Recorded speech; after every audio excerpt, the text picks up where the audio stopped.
आज की इस वीडियो के अंदर हम डिस्कस करने वाले हैं बेसिकली बहुत से लोगों को जॉइंट्स पेन होता है। अब जॉइंट्स में बेसिकली मूवेबिलिटी नहीं होती है, कार्टिलेज का इशू होता है या फिर स्टिफनेस पेन वगैरह रहती है, इन्फ्लामेशन जॉइंट्स में हो जाती है। ये वो रीजन है जहाँ दो बोन्स आपस में अटैच होती हैं। इसके अंदर बोन के साथ और भी स्ट्रक्चर होता है जिसमें टेंडन्स, कार्टिलेज और लिगामेंट्स भी साथ में अटैच होते हैं। ये चीज़ें मिलके बोन्स को मूवेबल बनाते हैं। बेसिकली उनको उठने में, चलने में बहुत ज़्यादा दुश्वारी पेश आती है। उनके पाँव में बेसिकली उनके जो जोड़ है उनमें रेडनेस वगैरह इचिंग हो जाती है, जिसकी वजह से उनको बेसिकली चलने में बहुत ज़्यादा प्रॉब्लम्स आती है। तो इस वीडियो की तरफ इन सब चीज़ों के बारे में डिस्कस करेंगे। बिस्मिल्लाहिर्रहमानिर्रहीम। मेरा नाम मोहम्मद काशिफ है और मैं पिछले 3 साल से एज अ फार्मासिस्ट प्रैक्टिस कर रहा हूँ। सबसे पहले बात करते हैं हम इसके कुछ ब्रांड्स के बारे में, ठीक है, जो मार्केट में अवेलेबल आपको इजीली मिल जाएंगे, जो आपको यूज़ करने चाहिए इन सब चीज़ों के बारे में। वो बेसिकली इसमें आपको न्यूट्रीफैक्टर की जॉइंट एंड डी नेम से मिल जाएगी और इसके अलावा आपको न्यूट्रिक्स हेल्थ केयर की ओस्टिग्लू नेम से मिल जाएगी, हर्बायोटिक्स की कोसामाइड नेम से मिल जाएगी, ठीक है। और इसके अलावा आपको दूसरे ब्रांड्स में जी बोन प्लस टैबलेट्स मिल जाएंगी और इसके अलावा आपको पैट 4 नेम से टैबलेट्स मिल जाएंगी, ठीक है।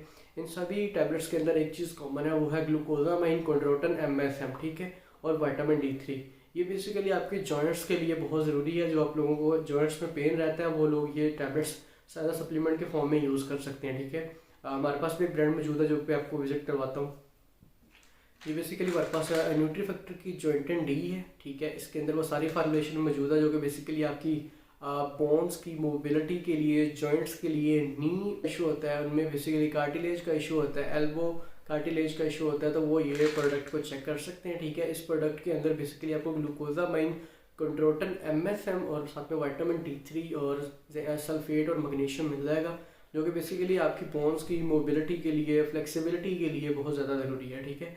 बहुत से लोगों को जॉइंट्स का इशू होता है, वो बेसिकली उसको ऑस्टियोआर्थराइटिस बोन डिजीज़ है और रिमोटाइड आर्थराइटिस है। ऑस्टियोआर्थराइटिस ये होता है जिसमें बेसिकली आपकी बोन्स के दरमियान जो कार्टिलेज होता है, बोन्स के दरमियान जो कार्टिलेज होता है ना, वो बोलना शुरू हो जाता है और जब बोन है वो बेसिकली जब मूव करती है तो फिर पेन होती है, क्योंकि बीच में कार्टिलेज खत्म हो चुका है। जब कार्टिलेज खत्म होगा तो रगड़ खाएंगी, जब चीज़ें रगड़ खाती हैं तो बेसिकली आप फिर बहुत ज़्यादा पेन फील होती है, स्टिफनेस फील होती है। जो हमारे पास मौजूद है वो रिमोटाइड आर्थराइटिस है, ठीक है। इसके अंदर क्या होता है कि हमारा इम्यून सिस्टम हमारे अगेंस्ट फाइट करना शुरू कर देता है, ठीक है, जिसकी वजह से हमारी जॉइंट्स में पेन और इन्फ्लामेशन होती है और स्टिफनेस बहुत ज़्यादा हमारी जॉइंट्स के दरमियान होती है, जिसकी वजह से हमें उठने बैठने में बहुत ज़्यादा प्रॉब्लम होती है। आपने देखा होगा बहुत से लोग मस्जिद में बैठ के नमाज अदा करते हैं, चेयर ले लेते हैं, उनसे नीचे बैठा नहीं जाता या फिर उठा और बैठा नहीं जाता, जिसकी वजह से उनको बेसिकली जॉइंट्स का इशू होता है।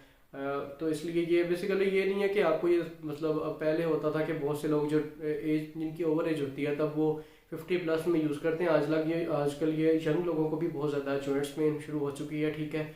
उन लोगों को बेसिकली उनकी कार्टिलेज में बेसिकली ख़त्म होना शुरू हो चुका है, बढ़ना शुरू हो चुका है, तो वो बेसिकली डेफिनेटली ये सप्लीमेंट चेक कर सकता है, जिसमें ग्लूकोजामाइन मैंने आपको बताया कि आप ये न्यूट्रीफैक्टर का चेक कर लें, जॉइंट डी और भी डिफरेंट ब्रांड्स बताए हैं जो आपको इजीली अवेलेबल मिल जाए। बेसिकली आपको ग्लूकोजामाइन और कॉन्ड्रोटन और विटामिन D3 ये चीज़ें चाहिए। जिस चीज़ में आपको ये मिल जाए आप इसे डेफिनेटली चेकआउट कर सकते हैं। ये बेसिकली हमें इशू सिर्फ इस वजह से होता है कि हम अनहेल्दी डाइट को यूज़ करते हैं। बट जिन लोगों को अब कार्टिलेज का इशू है, जिन लोगों को चलने में प्रॉब्लम है, तो वो डेफिनेटली ये सप्लीमेंट चेक कर सकते हैं, ठीक है।